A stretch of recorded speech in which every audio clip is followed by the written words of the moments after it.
எல்லோருக்கும் வணக்கம். நாம் இன்னைக்கு இந்த வீடியோவில் அழகான ஒரு பக்தி கதையை கேட்கலாம். அதாவது உண்மையான பக்தி அப்படின்னா என்னங்கிறத பற்றி தெரிஞ்சுக்கிறதுக்கான கதை தான் இது.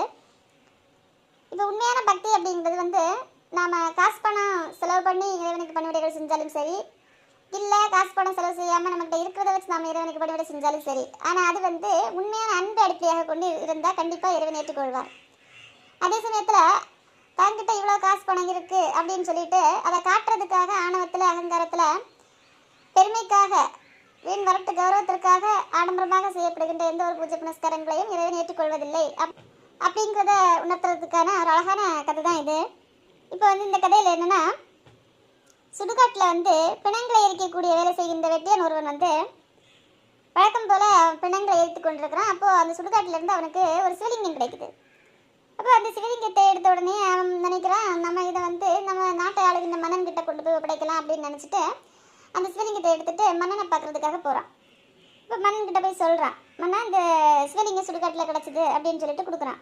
உடனே மன்னன் என்ன சொல்கிறான்னா, சுடுகாட்டில் கிடச்ச சிவலிங்கத்தை நீயே வச்சுக்கோ, சுடுகாட்டு சாம்பிளை வச்சு நீ அபிஷேகம் செய் அப்படின்னு சொல்லிட்டு கேலியாக சொல்லி அந்த வெட்டியான் அங்கேருந்து அனுப்பி விடுறான்.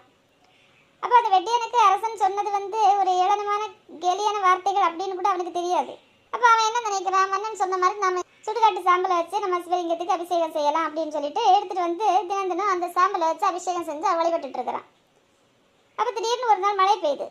மழை பெஞ்சு அங்கே இருக்கக்கூடிய சாம்பல் எல்லாம் கரைஞ்சு போயிடுது. அப்போ அன்னைக்கு சிவலிங்கத்துக்கு அபிஷேகம் செய்வதற்கு சாம்பல் இல்லை. உடனே இந்த வெட்டியனுக்கு வருத்தமாயிருது, இன்னைக்கு அபிஷேகம் செய்வதற்கான சாம்பல் இல்லையே அப்படின்னு சொல்லிட்டு வருத்தப்பட்டு அங்கே விறகுகளை எல்லாம் அடிக்கி தீயை மூட்டி அதில் விழுந்து இறந்து அந்த சாம்பலை வச்சு மனைவி கிட்ட செய்ய சொல்லலாம் அப்படின்னு சொல்லிட்டு மனைவி கிட்ட சொல்கிறான், நான் இந்த தீயில் விழுந்து இறந்து போகிறேன், நீ என்னுடைய சாம்பலை எடுத்து நீ சிவலிங்கத்துக்கு அபிஷேகம் செய் அப்படின்னு சொல்கிறான். அப்போ அந்த மனைவி சொல்கிறா, நீங்கள் இறந்துட்டீங்கன்னா இங்கே வரக்கூடிய பிணங்கள் எல்லாம் சீரழிந்து போயிடும், அதனால் நானே தீயில குதிக்கிறேன் அப்படின்னு சொல்லிட்டு அப்படியே உடனே தீயில குதித்து இறந்து போகிறான். அப்போ இப்படி ரெண்டு பேரோட பக்தியும் பார்த்த சிவபெருமான் பார்வதி உடனே அங்கே பிரத்யட்சமாகி அந்த இறந்து போன மனைவியை உயிர்ப்பித்து ரெண்டு பேருக்கும் அங்கே முக்தி கொடுக்குறாரு. உடனே இதை அந்த மன்னன் கேள்விப்படுறான். அப்போ மன்னன் நினைக்கிறான், நான் தினம் தினம் தங்கத்தாலையும் பன்னீராலையும் பஞ்சாமிர்தத்தாலையும் வாசனை திரவியங்களாலையும் எல்லாம் நான் சிவபெருமானுக்கு தினம் தினம் நான் அபிஷேகம் செஞ்சுட்டு இருக்கிறேனே, அப்படி செஞ்சுட்டு இருக்கக்கூடிய எனக்கு காட்சி தராத அந்த சிவபெருமான் பழைய சோட்டையும் சுடுகாட்டு சாம்பலையும் கொடுத்த அவனுக்கு எப்படி மோட்சம் கொடுத்துருக்கிறாரு அப்படின்னு சொல்லிட்டு அவனுக்கு ஒரு வருத்தம்.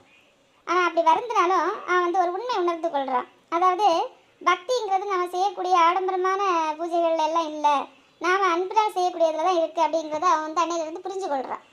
அதே போல் தான் நாமளும் காசு பணம் செலவு பண்ணி பெரிய அளவில் பணிவிடைகள் செஞ்சாலும் சரி, இல்லை நம்மக்கிட்ட இருப்பதை வச்சு எளிமையாக செஞ்சாலும் சரி, எதுவாக இருந்தாலும் நாம் உண்மையான அன்பு பக்தியோட செஞ்சால் அதை நிச்சயமாக இறைவன் ஏற்றுக்கொள்வார் அப்படிங்கிறத நாம் இந்த கதையின் மூலமாக தெரிஞ்சுக்க முடியுது. இதே போல் நான் மீண்டும் ஒரு அழகான கதையில் சந்திக்கலாம். வணக்கம்.